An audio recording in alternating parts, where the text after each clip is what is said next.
क्या इस वक्त कौमी सलामती कमेटी का इजलास हुआ है, क्या गवर्नमेंट सोच रही है मौजूदा सिचुएशन के ऊपर? अमेरिका ने अटैक कर दिया और कहा जा रहा था, बार बार कहा जा रहा था कि अमेरिका को नहीं आना चाहिए इस जंग के अंदर।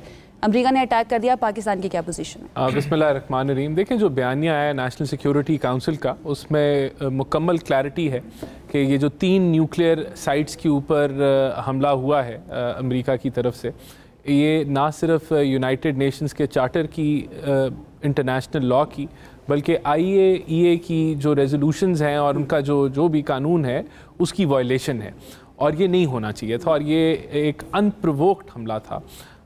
तो इसके अलावा इज़राइल की जो जारियत है वो भी जो ईरान की तरफ से अनप्रोवोक्ड है, और ये एग्रेशन है, और ये फौरी तौर पे रुकनी चाहिए। और हम चाहते हैं कि इस रीजन में स्टेबिलिटी आए, और हमें डायलॉग और नेगोशिएशंस की तरफ जो है वो फौरी तौर पे बढ़ना चाहिए। तो ये उसका एलामिया। देखें, इसमें कोई शक नहीं है कि ये जो हमला हुआ, ये जब 2 हफ्ते का मौका दिया गया नेगोशिएशंस के लिए, और फिर उस दौरान हमला होना जो है, ये बड़ी ताज्जुब की बात है कि एक पूरा बयानिया आया, जो प्रेस रिलीज़ थी उनकी, जो स्पोक्स पर्सन थी वाइट हाउस की, उसने 2 हफ्ते की जब बात की, तो उसके ऊपर यू टर्न लेना, ये मेरे ख़्याल से ये जेब नहीं देता अमेरिका जैसी पावर को, और उनकी क्रेडिबिलिटी का लॉस है। तो बहरहाल हम समझते हैं कि अब इसको मज़ीद अगर इसको एस्केलेट करी जाएंगे तो कोई किसी को फ़ायदा नहीं होगा।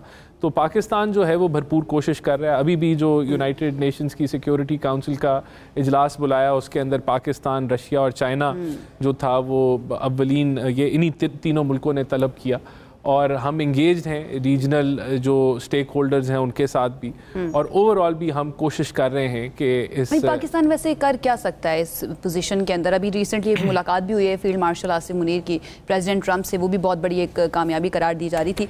पाकिस्तान के पास क्या ऑप्शन है, क्या कोई किरदार अदा कर सकता है? देखिए, जो स्टेटमेंट आई डोनाल्ड ट्रंप साहब की, जो उस मुलाकात के बाद उन्होंने 2 चीज़ें कहीं जो बड़े वाज़े तौर पर कहीं कि पाकिस्तान इस ईरान की सिचुएशन से नाखुश है। तो डेफिनेटली हमने अपनी रिजर्वेशंस इजराइल के हवाले से दी कि ये जो हमला किया इजराइल ने, ये बिल्कुल गलत है और इसको रुकना चाहिए। और दूसरी स्टेटमेंट ये थी कि ईरान को पाकिस्तान बहुत बेहतर समझता है। तो डेफिनेटली हमने तो कोशिश की, और लेकिन उसके बाद अमेरिका ने अटैक कर दिया। देखिए, ये बिल्कुल किया अमेरिका ने अटैक, और ये मैंने तभी मैं उठा रहा हूँ कि ये जो क्रेडिबिलिटी का सवाल उठ रहा है, और दुनिया भर में तनकीद हो रही है इस अमेरिकन इन्वॉल्वमेंट, उनके अपने मुल्क में लोग कह रहे हैं हमारी जंग नहीं है इसके अंदर, ये हम एक दूसरे मुल्क के बिहाफ पे हम हमलावर हो रहे हैं, तो ये तो जंग ही नहीं है हमारी।